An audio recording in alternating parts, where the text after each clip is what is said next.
So you at least need to buy a £12, $15 shark card to get access to the heists if you don't have any money and you're just coming back to the game.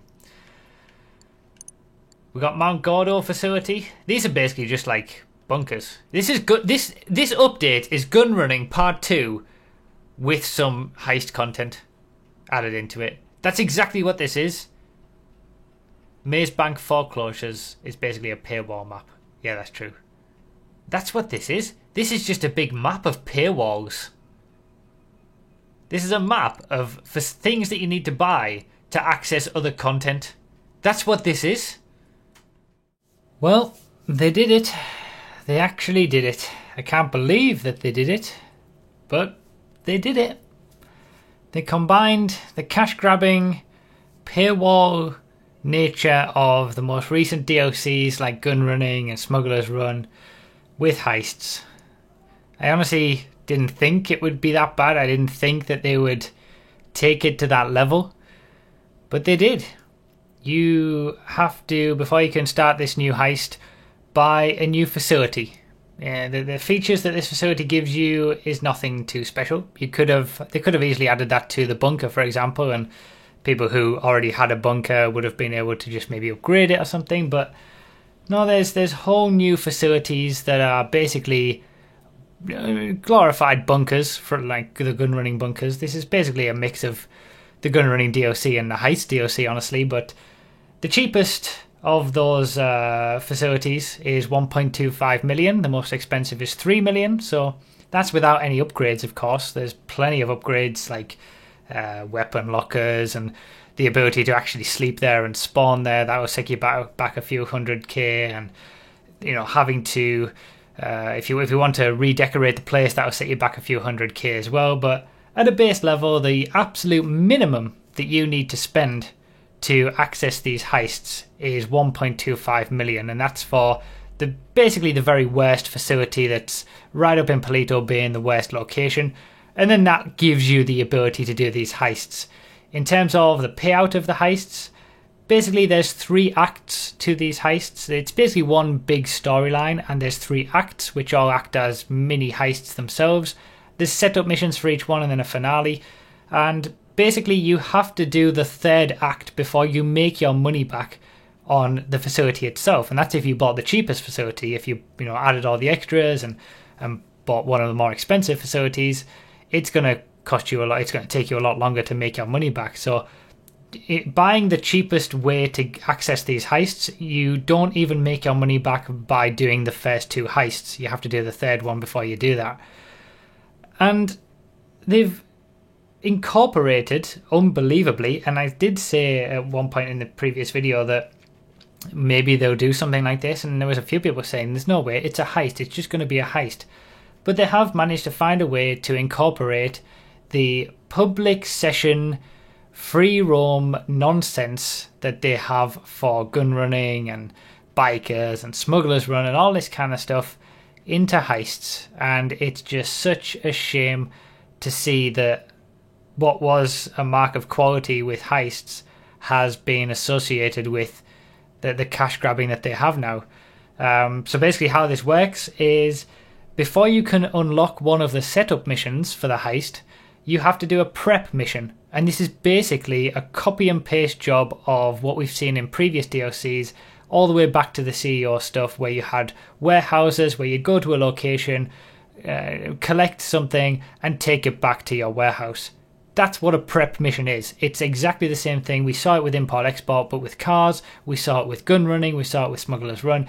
It's all the same thing. You go to a location, pick it up, take it back to wherever you need to take it. That is what a prep mission is for these heists. And you have to do this prep mission before you can access the setup missions. You have to do the setup mission before you can access the finale for the heist and then progress to the next one. The problem with these prep missions is that, just like all the other nonsense that we have from the previous DLCs, you have to do it in a public free roam session. Now you might say, well, just put up a solo free roam session, a solo public session. There's ways to do it. Yeah, there are. But I would say that it's bad game design if you have to work around what they do to make the game be even pleasant to play. So you do these prep missions in a public free roam, and there's all these other people that obviously, like with the other stuff, they know your location when you pick it up, and they can destroy whatever you're doing. And the thing is, with this new DLC, there's also a new feature called an orbital strike. You've probably heard about it. Now that costs $900,000 to have access to. So you have to spend that money to be able to have access to this thing in your facility. It's basically an upgrade to the facility.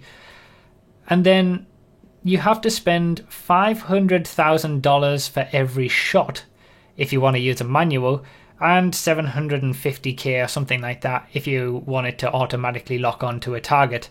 And it's basically a griefing tool. All these things that you hear about PC modders being able to kill people from anywhere, and in the past Rockstar have always been against PC modding and griefing, and they want to stamp it out until there's a way for them to make profit on it, of course. So they've basically taken what is basically a griefing tool with an orbital strike that you can put a laser or an explosion on the map from your facility, any location that you want, for a price. If you have the money, you can do that. So, as long as they're getting some money out of it, as long as they're making you spend money, it's fine to grief. That's absolutely fine. Now, there is a cooldown on that, obviously, but it's only every 48 minutes, and the militaristic style of gun running is pretty much showcasing that they don't really care about the free roam experience, and they just want to make it a war zone. But this is kind of that nail in the coffin. But then they, on the other hand, put these prep missions into a public free roam session. So to be able to do the heists, you have to not only navigate the missions that the heists are, you have to navigate these public free roam sessions that are basically a nightmare when you've got people shooting orbital strikes from anywhere, griefing with these highly weaponized vehicles. And the reason that they do that is because there is another option to these prep missions. You can pay pretty much $100,000 to source whatever vehicle that you're trying to get from this prep mission automatically. So you're essentially paying to not play the game. And they know that people will do that because trying to do anything in this overly weaponized free roam with a public session is a nightmare. So you're going to get people thinking, I don't really want to do this prep mission in free roam. I'm going to get to where I need to be. Someone's going to kill me and I'm going to have to do it all over again. I'll just pay $100,000 to get the vehicle, and I can go straight to the setup mission.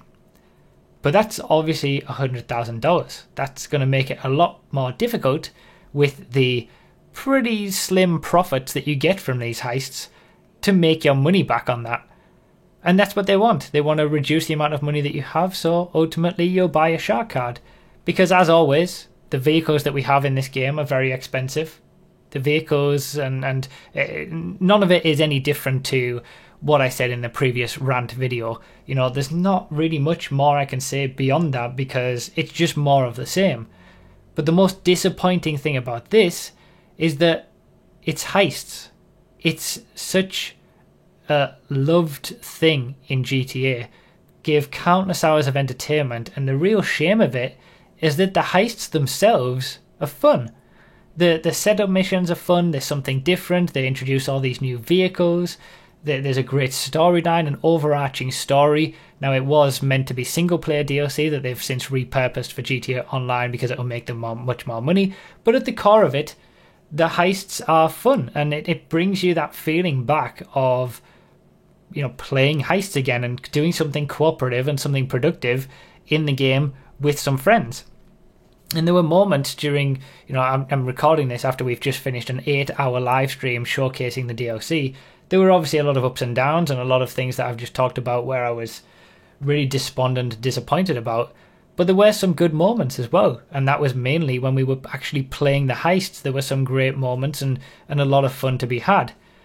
But it's behind a paywall. It's behind a facility that you've got to buy first of all. If you want extra features to that, it's going to cost you more money. Heists are no longer really a way to make money, certainly not this heist. The payouts that you get for this heist and the amount of time it takes to do the heist are certainly not going to be any more profitable than Pacific Standard, for example. So even though the cars and vehicles have inflated in price over the years, the amount of money that you make from heists definitely hasn't. The amount of money that you get from shark cards definitely hasn't, for example, as well. And it's just so disappointing, to be honest. I was so despondent at the end of this stream at the way that this game has gone and what heists have turned into in this game. They're a shell of themselves previously, because they're basically taking apart as much as they can from these DLCs and piecemeal selling them back to you at extortionate amounts of money in game. And it's just the whole microtransaction model that you might be sick of with EA or Ubisoft or all these other various different games that give you a game and then hold stuff back so that you have to spend more money to unlock it. It's exactly the same practice with GTA Online, where you can buy a bunker or a facility or a hangar, but you've got to pay extra to remodel it. You've got to pay extra to sleep there. You've got to pay extra to get a new orbital strike griefing tool. Anything that they can do to split up the features that they put into these DLCs to make you spend more money on the things without you realizing it and thinking, oh, that's not too bad, I can just buy a facility for 1.2 million, when you realize all the stuff that you actually want in it is added cost further on. It's the same story with the vehicles. There's certain vehicles that you can only upgrade in an MOC or the new basically flying MOC. The Avenger is basically just an MOC in the air. It can have a vehicle workshop, and it's what I've been saying about gun running, where gun running was probably the worst of it when you had to buy a bunker, and then say you bought a vehicle from the gun running update and you wanted to upgrade it. Well, you couldn't just take it to Los Santos Customs and upgrade that vehicle. You've already spent money on the vehicle itself, but to be able to upgrade that vehicle, you have to then buy a bunker, because the bunker is the only way that you can then buy an MOC. But once you've bought the MOC, you have to add the extra amount of money on the MOC to get the vehicle workshop. And only then can you upgrade the vehicle that you've already purchased. So the cost to upgrade one of those gun running vehicles isn't just the base cost to upgrade it. And also the research was involved in gun running as well, which the less said about the better. But it's not just the cost to upgrade it. It's the cost to buy an MOC. It's the cost to put a vehicle workshop in that MOC. It's the cost to actually buy a bunker in the first place, because that's the only way you can get an MOC. And we see this same practice with this Doomsday Heist DLC as well. Everything taken apart, various things that you can only upgrade in the facility, various things that you can only store in a facility, various upgrades for the facility that you have to pay extra for. The best locations for the facility are the most expensive ones. Yes, you can spend 1.25 million as the cheapest way to get access to these heists, but it's going to be a lot more inconvenient for you, because you're going to have to drive 6 miles from Palito Bay to the bottom in the city to do anything every single time that you start a mission. And it's just it's no change from what we've seen from all the DLCs this year. And I kind of hate myself for hoping that there was going to be something different. When I did that little preview video about this DLC, I was saying hopefully the heists are a special thing. Heists are the one last thing that we have where it's just great content, and I really hope that they don't piecemeal it off or try to incorporate heists somehow into the new DLCs that they've had all this year, with the free roam sessions and things like that. And there were a few people who commented on that video and said, it's just going to be a heist, what are you talking about? There's no way they can involve a heist with free roam public sessions like collecting crates. But here we are, and that's exactly what they've done. And at the end of an 8-hour stream of playing it, I just feel so deflated. I feel so sick of the whole thing. All of the vehicles are very expensive, of course. You're looking at, I think the figure that's being quoted is about $80 million for all of this stuff. So a good $1,000 in shark cards is the price of this DLC, essentially. That's what they value it at anyway. Of course, as you might expect, there are plenty of vehicles that we've still got for the drip feeding. 11 different vehicles, I think it is, that are in the game, and we downloaded with the download pack for this game, but they're blocking access to. We're not allowed to access them now, so they're going to be released over the next 3 months or so, one a week, as we used to now. But the thing that sort of tipped me over the edge, really, at the end of this 8-hour stream was we'd done the first DLC, we'd done the first heist, we'd done the second heist. I saw the third heist, and the payout was, pretty average, 1.5 million on hard between 4 people, and it's going to take us, say, 4 hours to do, because there's lots of prep and setup missions. So I figured, all right, let's stop with the heist and let's test a vehicle. Why not? That's what I do. Because we've been hearing reports during the course of the stream that there was a new faster sports car, namely the Ocelot Pariah. Now this car costs $1.42 million, which actually makes it the second most expensive car in the game. Sports car, sorry, the second most expensive sports car. And obviously the Elegy, which has held the top spot in the sports class for quite a while now, since the game came out, it's been the top one. That's a free car, and it was kind of the last vehicle where the top car in the class was something from a bygone era when prices were reasonable. And we'd had lots of DLC cars since then in the sports class. None of them have been able to beat the Elegy, but some of them have come quite close, so we did have a relative amount of balance to the sports class. So I decided to take the Pariah for 3 laps around the track. None of them were any good. None of them were good, clean laps.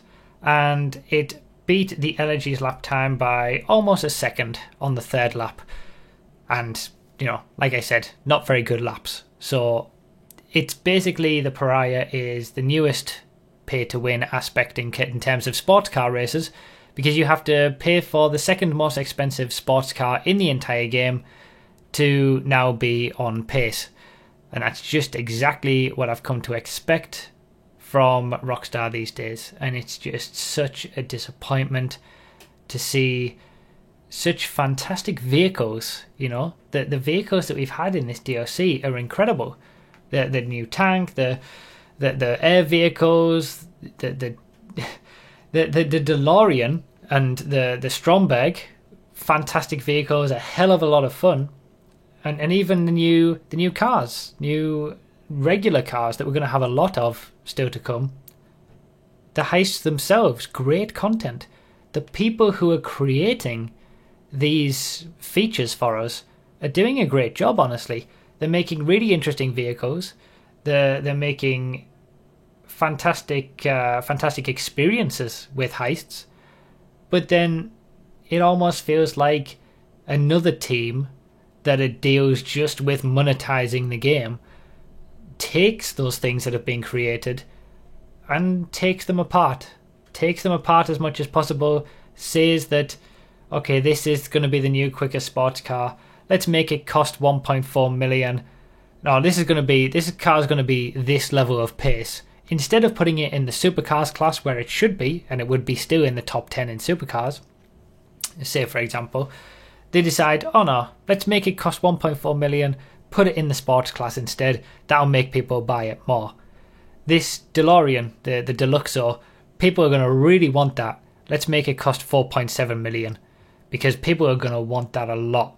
So, we might as well, because people are going to buy it. People are going to spend shark card money to buy that. And that's just what you get now with everything in GTA. And it's clear they don't care. It's clear that it's just a cash grab at this point. And like I said in that previous video, there's nothing more I can say beyond what I said in that one. I recommend you watch that video because I say things more succinctly than I can here. And it's just a shame. And I'm recording this as more of a rant after 8 hours of playing this DLC and just being so demoralized and disappointed by what I've seen. And it's just such a shame. Now, I don't know what to do with it, to be honest. I keep feeling like I'm trying to fight a fight that I can't win, that a lot of people don't want to hear, that, there's plenty of people who quite happily be blind to what Rockstar are doing and say it's free content. It's not free. If even one person spends money to unlock some content because they can't just get it through normal gameplay, or it's made artificially difficult to get these things, then it's not free content. And I just feel like I'm fighting a losing battle against the might of Rockstar and the might of Take-Two. I'm trying to stand up for the little guy, the people who love the game series and have loved it for a long time. And maybe it's not possible for me to do that. Maybe I can't. Maybe I just need to move on. I don't know. I don't know what to do for the best at the moment. And it's such a shame for the game, and it's such a shame that the 100th episode of this discussion series, which should be a celebration, 100 episodes of discussion videos about this game over the past, I think, 3 years, because I started this series when the new gen version was released. And the fact that it's a video like this is disappointing in itself. So I don't know. I'm still going to be testing the vehicles because I feel a responsibility to make sure that people don't spend their money unwisely and don't waste their money on shark cards for something that they don't need. And I want to make sure, just for my own personal feeling of completion, that I've saw something through to the end. So I'm going to try and test everything that I can. Whether it'll be tomorrow or a week or 2 weeks, I don't know. I'm just going to try to get it done as quickly as I can, as long as my mind allows me to feel the motivation to do it for this game. But at the moment, it's, what more can I say? I said it in that cash grab video. I've said it all today. A lot of people don't agree. A lot of people don't hear it, and that's fine. You don't have to agree. But from my personal standpoint, from playing GTA 3, Vice City, San Andreas, GTA 4, the expansions, the extra games, the side games, the start GTA 5, the start of GTA Online, to see what it's turned into is just crippling as a fan, basically. So that's pretty much it. Thank you all, as always, for your support. You guys, I'm here doing this because of you guys, not because of the game itself. And I appreciate, I love, the community that we've created on Twitch with streams, the Nodo community of the racing that we do. Yeah, I appreciate the hell out of you guys. So thank you for all your support. And we'll see what the future holds. But maybe you can expect a testing video at least tomorrow. Beyond that, I'm not sure. We'll see how it goes. Thanks a lot for watching, guys. Sorry for wasting your time with this long, rambo, low-key video. But I really appreciate it, as always. You know that. Thanks for watching, everyone. And I'll see you next time.